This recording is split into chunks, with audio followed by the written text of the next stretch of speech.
Welcome back to the English Speaking Practice Podcast, everyone. I'm Chris, and as always, I'm joined by the person who knows a way into every conversation, Jane. That's a high praise, Chris. Hello, everyone. Today we're tackling something that happens every single day, but still makes people nervous: introductions. We're going to learn how to introduce yourself and others in English with confidence. Right. It's the gatekeeper of English. If you get the introduction right, the rest of the conversation flows. If you get it wrong, well, it's a bit awkward, isn't it? Exactly.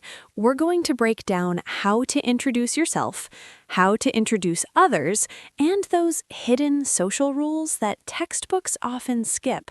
Whether you're meeting someone new, introducing a friend, or helping a family member, the right structure is key.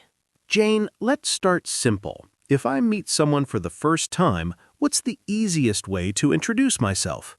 Great question.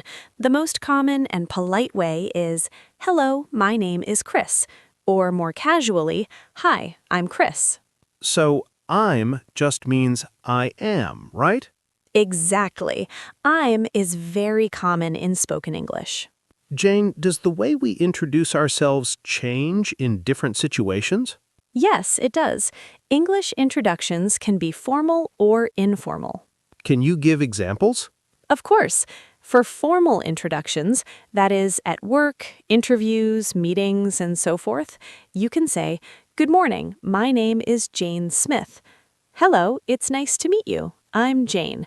And for informal introductions, with friends, classmates, and in social settings, you can say, "Hi, I'm Jane," or "Hey, my name's Jane." So, with friends, English is more relaxed? Exactly. English speakers often shorten words in casual conversations. What can I say after my name? You can add extra information, like where you're from, what you do, or why you're there. For example, "Hi, I'm Chris. I'm from Germany." Or, "Hello, my name is Chris. I'm a student." Is there a structure or steps to follow when introducing yourself or others in English?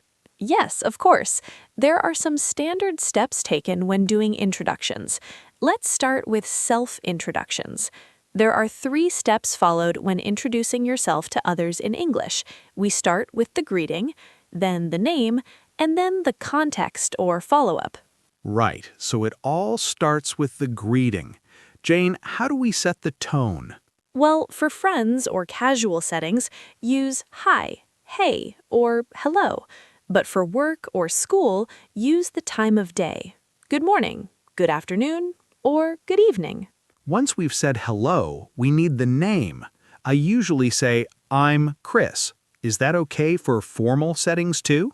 It's fine, but "my name is the classic formal choice. So, "My name is Jane" for a meeting, but "I'm Jane" for a party. And then there's the context or the follow-up. This is the secret to small talk. You add a detail like a situation. For example, I'm new to this city. Or a job. For example, I work in marketing. Or a reason. For example, I'm here for the conference. Exactly. Like this casual example: "Hi, I'm Alex. I'm taking the history class next door." Or a formal example: "Good morning. My name is Miss Jane. I'm the new team lead." Now, what if I'm with 2 people who don't know each other? Then you are the introducer or the bridge.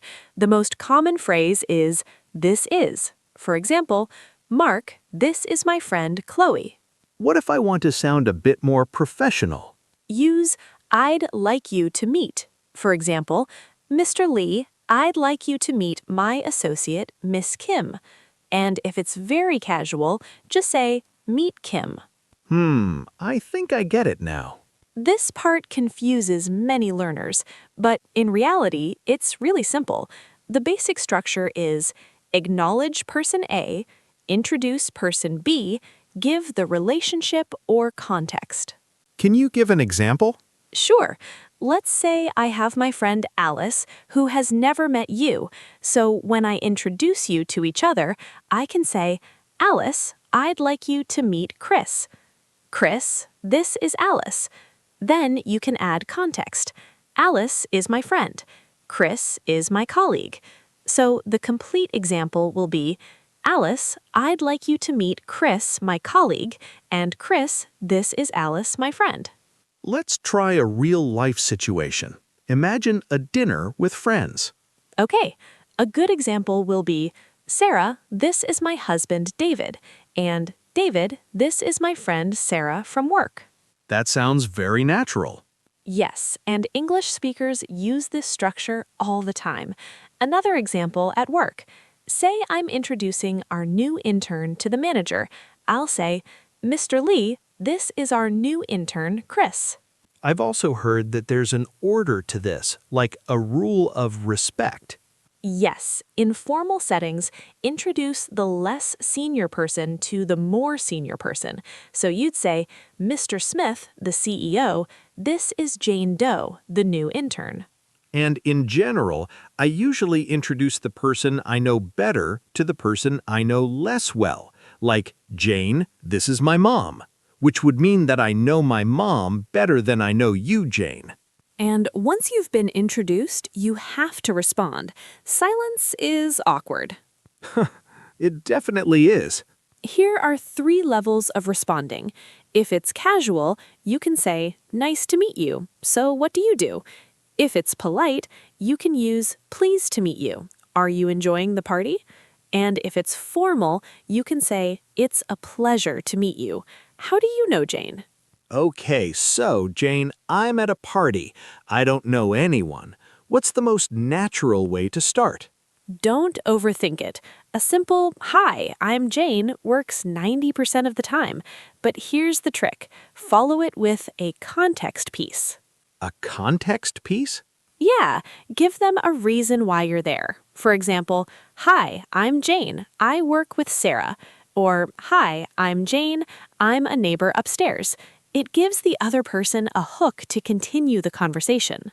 That's much better than just standing there after saying your name. What about formal settings, like a job interview or a business meeting?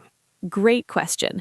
In formal English, as we mentioned earlier, we use my name is instead of I'm. For example, good morning, my name is Jane. Nice to meet you.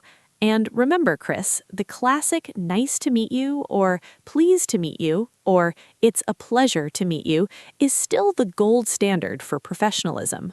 Okay, let's use a different situation. I'm with my friend Tom and we run into you. I need to introduce Tom to you. How do I do that without it feeling like a scripted play? Avoid saying, I would like to introduce you to, unless you're at a royal wedding. In casual English, we use, Jane, have you met Tom? Or, Jane, this is Tom.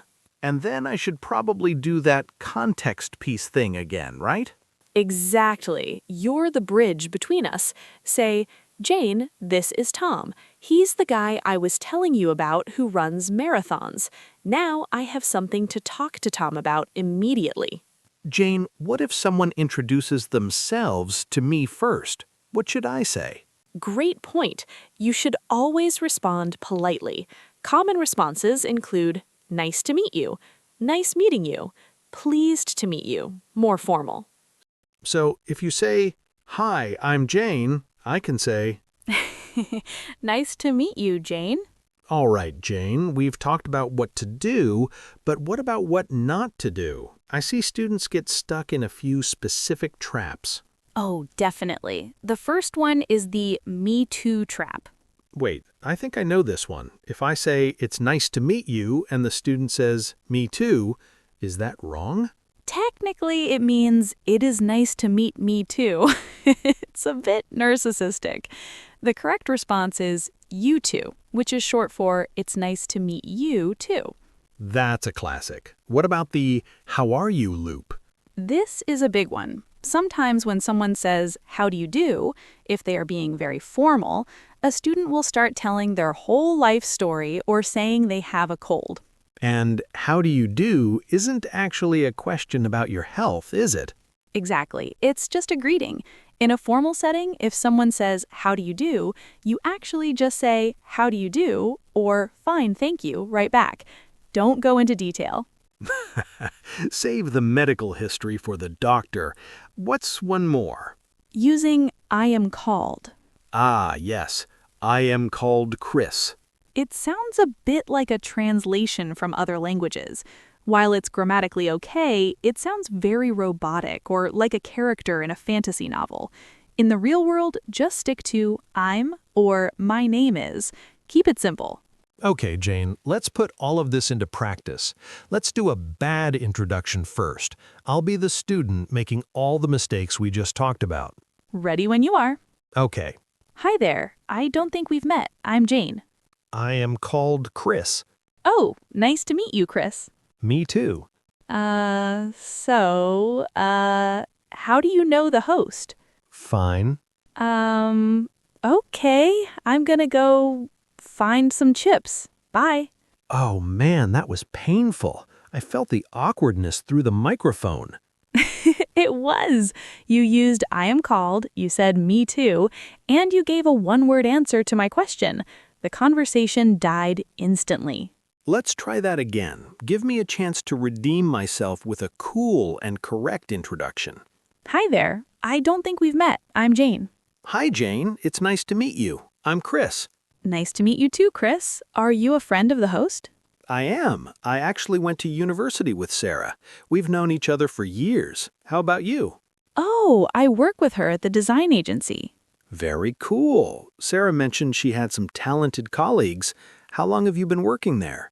See the difference? You used my name, you used "great to meet you," and you gave me that context piece about university. Now we're actually having a conversation. What a difference a few small changes make. It's not about being perfect, it's about being friendly and keeping the ball moving in the conversation. Exactly. Don't be afraid to make mistakes. Just keep talking. Are there any more common mistakes learners make? Yes, a few. Forgetting to respond after an introduction, being too informal in formal situations, saying only "my name is" and stopping. Always try to continue the conversation, even with one extra sentence. Jane, what polite phrases should learners remember? Very important question. Here are some must-know phrases. Nice to meet you. How do you do? Very formal. It's a pleasure to meet you. I've heard so much about you. Oh, that last one sounds impressive. It is, and it makes people feel good. Let me quickly go through some questions here, Jane. People always ask about these three things. Handshakes. Yes, in business. Firm, but not a wrestling match. In casual settings, a wave or a nod is fine. How do you do? Old-fashioned. Unless you're in a very formal British setting, stick to "how are you" or "good to meet you." What if I forget someone's name immediately? Be honest. Say, "I'm so sorry, I've forgotten your name. Could you tell me again?" It happens to native speakers all the time. Before we wrap up, let's look at the vocabulary we've learned for today. Casual. Hi, I'm name. I'm a friend of name. Formal start. Good morning. My name is name. Introducing a friend. Have you met name? The response. Nice to meet you or great to finally meet you. And my top tip, always smile when you say your name. It changes the tone of your voice. Brilliant advice. Jane, thanks for sharing your expertise. My pleasure, Chris. Happy introducing everyone. Remember, the introduction is just the beginning. Always have a follow-up question ready to keep the conversation flowing. Now, it's your turn. We want to hear from you. Try introducing yourself in the comments or out loud right now. You can use this template. Hello, everyone. My name is name. I'm from country. I am number of years old. I am a job. Nice to meet you all. For example, "Hello everyone, my name is Jane. I'm from Canada. I'm 25 years old. I'm a teacher. Nice to meet you all." Well done. To our listeners, you're on your way to introducing yourself like a pro. Don't forget to like, comment, and subscribe for more easy English. That's it from us. See you in the next lesson.